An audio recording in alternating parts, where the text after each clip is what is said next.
నమస్కారం, నేను మీ జాహ్నవి. మనతో ఉన్నారు ప్రముఖ జ్యోతిష్య వాస్తు పండితులు, జ్యోతిష్య వాస్తు శిక్షణ నిపుణులు, లలిత ఉపాసకులు బ్రహ్మశ్రీ నానాజీ పట్నాయక్ గురువు గారు.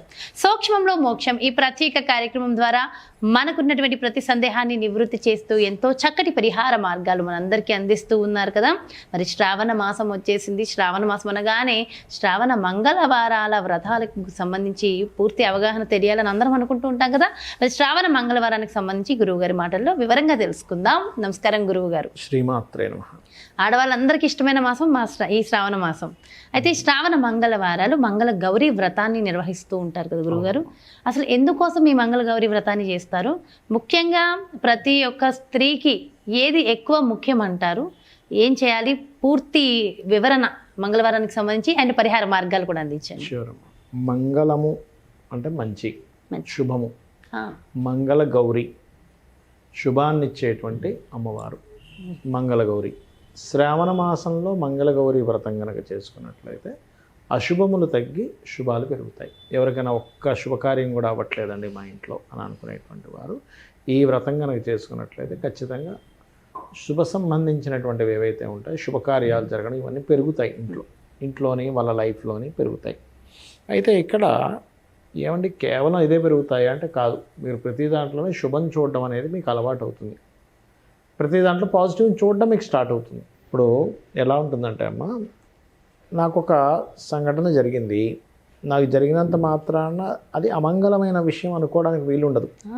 అమ్మవారిని కనుక ఎక్కువ ప్రార్థిస్తూ ఉంటే, మంగళగౌరి వ్రతం చేయడమో లేకపోతే అమ్మవారిని ఎక్కువ ప్రార్థిస్తూ ఉంటే ఏమవుతుందంటే, చిన్న ఎగ్జాంపుల్ చెప్తాను చూడండి.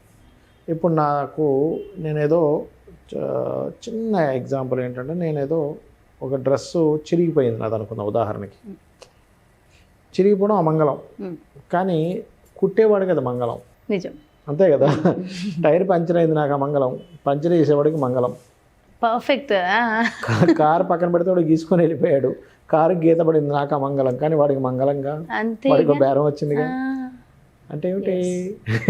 ఆ కోణంలో మనం ఆలోచించగలిగితే మనిషి యొక్క ఆలోచన విధానం మారాలి. నువ్వు అయిపోయిన దాని గురించి నువ్వు బాధపడడం వల్ల పోయేదేముంది, వచ్చేదేముంది చెప్పండి.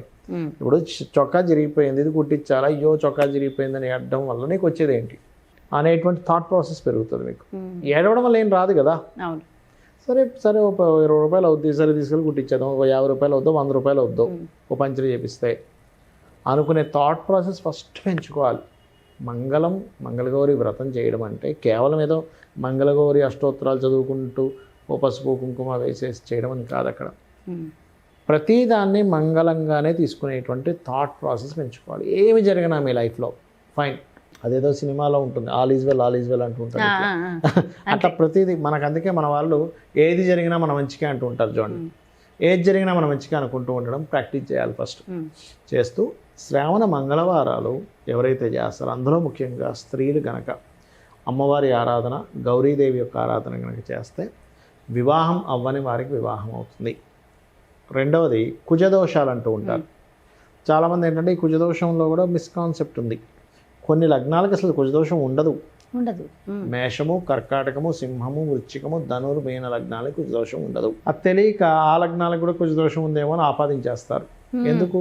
ఆ లగ్నానికి శుభుడవుతారు. సర్వే త్రికోణనైతారో గ్రహ శుభఫల ప్రదాహ అనేటువంటి శ్లోకం రీత్యా త్రికోణాధిపతులు అవుతారు. ఎట్లాగా మేషానికి లగ్నాధిపతి, కర్కాటకానికి పంచమ దశమాధిపతి, సింహానికి చతుర్థ భాగ్యాధిపతి, వృశ్చికానికి లగ్న షష్టమాధిపతి, ధనుర్లగ్నానికి పంచమ వ్యయాధిపతి, మీన లగ్నానికి ద్వితీయ భాగ్యాధిపతి అవుతాడు. కాబట్టి కోణాధిపతులు అవుతాడు. ఇక్కడ లగ్న పంచమ భాగ్యాధిపత్యం ఈ 6 లగ్నాలకు వస్తుంది. కాబట్టి ఈ లగ్నాలకి కుజుడు ఎక్కడున్నా మీరు దోషమని భావించక్కర్లేదు. వేరే లగ్నాలకి వేరే దగ్గర ఉన్నా, అంటే ఎక్కడ లగ్నము, ద్వితీయము, చతుర్థము, పంచమము, సప్తమము, అష్టమము, వ్యయము కుజదోషం అంటారు. కానీ ఈ ప్లేసెస్లో ఉన్నప్పటికీ శుభగ్రహంతో ఉంటే కుజదోషం క్యాన్సిల్ అవుతుంది వేరే లగ్నాలకి. అవేవి? వృషభము, మిథునము, కన్య, తుల, మకర, కుంభ లగ్నాలకి. అది క్యాన్సిలేషన్ ఉందో లేదో చూసుకోవాలి. ప్రతిసారి చాలామంది ఏం చేస్తారంటే, అమ్మో ఇక్కడ కుజుడు పాడైపోయాడు కదండి, ఇప్పుడు మరి ఎట్లాగా అనేది అవుతుంటారు. మీ జన్మజాతకంలో కుజదోషం ఉన్నా లేకపోయినా మీ యొక్క కుజుడు మంచి ఫలితం ఇవ్వడానికి కూడా మంగళగౌరి వ్రతం పనిచేస్తుంది. వివాహం కాని వారికి వివాహం అయ్యేలాగా, వివాహం అయినటువంటి వారికి వారి యొక్క జీవిత భాగస్వామికి బాగుండేలాగా ఇంట్లో శుభకార్యాలు జరిగేలాగా ప్రతి లైఫ్లో ఉండే ప్రతి దాన్ని కూడా మీకు ఒక పాజిటివ్ కోణంలో ఆలోచింపజేసేలాగా చేస్తుంది మంగళగౌరి వ్రతం. కామన్గా ఈ వ్రతాన్ని ఉదయం మనకి సాయంత్రం పూట చేసుకునే వాళ్ళు ఉంటారు, ఎక్కువగా వాయినం ఇస్తారు. ఆకుల వల్ల తమలపాకులో ఇస్తారు కదా, తమలపాకుల వల్ల బుధ దోషాలు పోతాయి, ఒక్క వల్ల కుజదోషం పోతుంది, మన అరటిపళ్ళు వల్ల గురుదోషం తగ్గుతుంది. అంటే తీసుకున్న వాళ్ళకి ఇచ్చిన వాళ్ళకి ఇద్దరికి, ఎందుకంటే భగవత్ సంబంధించిన దాంతో మనం ఇది చేస్తున్నాం కదా. అదేవిధంగా పుష్పాల వల్ల శుక్రదోషాలు, అండ్ అట్లాగే మనకి వస్త్రం వల్ల కుజుడు చంద్రుడికి సంబంధించిన దోషాలు, ఏ వస్త్రం అయితే ఆ వస్త్ర కలర్ వల్ల, ఇట్లాగా మన యొక్క పూజల్లో కానీ వీటన్నిటిలో కూడా ఏంటంటే ఇవి ఎందుకు శ్రవణ మాసంలోనే, ఎందుకు శ్రవణ నక్షత్రంలో మకర రాశిలో ఉంటుంది కాబట్టి మకర కుంభరాశులు కర్మస్థానాలు అవుతాయి కాబట్టి మీరు చేసే ఈ నోములు కావచ్చు, వ్రతాలు కావచ్చు, ముఖ్యంగా స్త్రీలకి ఈ చేయడం ద్వారా దోషం తగ్గుతుంది. మరి పురుషుడు ఏం చేసుకోవచ్చు, ఈ నోములు ఇవన్నీ చేసుకోడు కదా అని అనుకుంటే కనుక శ్రావణ మంగళవారాలు స్కందుడిని ఉపాసిస్తే చాలా మంచిది. అంటే వాళ్ళకి ఏదైనా అకాల మృత్యువులు, ఆకస్మికంగా జరిగేటువంటి కొన్ని సంఘటనలు ఉంటుంటాయి, యాక్సిడెంట్ యోగాలు కానీ, అకారణంగా ఏదైనా జరగడం కానీ, సడన్గా ఉద్యోగం పోవడం కానీ, ఇట్లాంటివి జరుగుతుంటాయి చూసారా.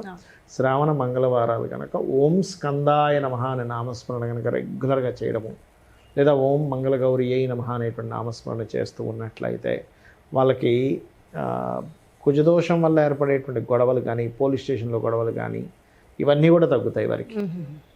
ఓకే, అయితే ఒక్క వ్రతం, ఒక్క నోము వల్ల ఇన్ని రకాల దోషాలు తొలగిపోతాయి. అంటే ఎంత ఆలోచించి పెట్టుంటారు కదా ఇవన్నీ కూడా. సో నిజంగా అంటే దీనికి అంటే ప్రత్యేకించి మంగళగౌరి వ్రతము ఎవరికైనా ఆనవాయితీ ఉన్న వాళ్ళు మాత్రమే చేయాలంటారా, ఎవరైనా చేసుకోవచ్చా? అదేముండదమ్మా, ఎందుకంటే ఇప్పుడు నాకు హ్యాపీ మూమెంట్స్ వద్దండి అని అనుకునే వాళ్ళు ఎవరైనా ఉంటారా? ఎవరు ఉండరు, ప్రతి ఒక్కరికి కావాలి ఆనందం. మంగళం అనేది ప్రతి ఒక్కరికి కావాలి కదా. మరి కొంతమంది మాకు ఆనమా లేదండి, మాకు ఆనమా ఉంది, మేము కలిసం పెట్టే చేయాలా, కలిసం పెట్టకుండా కూడా చేయొచ్చమ్మా. ఒకటి మంగళములు నాకు వద్దు అనుకునేవారు చేయక్కర్లేదు, నాకు మంగళములు కావాలనుకునేవారు చేయొచ్చు. సింపుల్ గా ఒక ముక్కలో చెప్పాలంటే. అయితే ఏ పూజకి ఏ వ్రతానికైనా సరే ఒక రెమెడీ ప్రత్యేకంగా ఉంటుంది కదా. సో ఎవరికైనా ప్రత్యేకమైన కోరికలు ఉన్న వాళ్ళు ఆ కోరికలతో చేసుకునేటప్పుడు ఏదైనా పరిహార మార్గం ఉంటుంది? ఎర్రటి పుష్పాలతో గనక మంగళగౌరి వ్రతం గనక చేయగలిగితే ఎటువంటి కష్టతరమైన విషయాల నుంచి అయినా బయటపడగలుగుతారు. ఎర్రటి పుష్పాలతో. ఇంకా ఎక్కువ కష్టంగా ఉంది అనుకునేటువంటి వారు మంగళవారం నాడు కుజగ్రహం దగ్గర దీపారాధన, ఎర్ర ఒత్తితో దీపారాధన చేసి గోవులు క్యారెట్స్ కూడా తినిపించగలిగితే, దేశీవాలి గోవుకి, ఇంకా ఎక్కువ గొడవలు కష్టాలు ఉండేటువంటి వారికి ఇంకొంచెం తొందరగా రిలీఫ్ అనేది దొరుకుతుంది. ఈ 4 మంగళవారాలు కూడా శ్రావణ మాసంలో చేయడం వల్ల మరింత ఫలితం ఉంటుంది. 4 కుదరని వాళ్ళ ఆడవాళ్ళకి ఒక్కొక్కసారి కుదరదు కాబట్టి 2-3 చేసుకోవచ్చు. చాలా చాలా చక్కటి విషయ పరిజ్ఞానాన్ని అందించారు గురుగారు. Thank you so much. నమస్కారం. శ్రీమాత్రే నమః.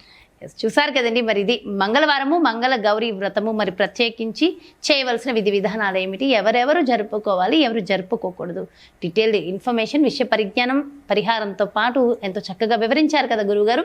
మరో ప్రత్యేకమైన కార్యక్రమంతో, మరో సూక్ష్మంలో మోక్షంతో మళ్ళీ మీ ముందుకు వచ్చేస్తాను. నమస్కారం. మరి అలాగే మీ యొక్క జాతకానికి సంబంధించి కానీ, లేదంటే మీ ఇంటి వ్యాపార వాస్తుకు సంబంధించి కానీ గురువు గారిని సంప్రదించాలి, అపాయింట్మెంట్ కావాలనుకుంటే క్రింద డిస్ప్లే అవుతున్నటువంటి నెంబర్స్కి కాల్ చేయండి, అపాయింట్మెంట్ తీసుకోండి.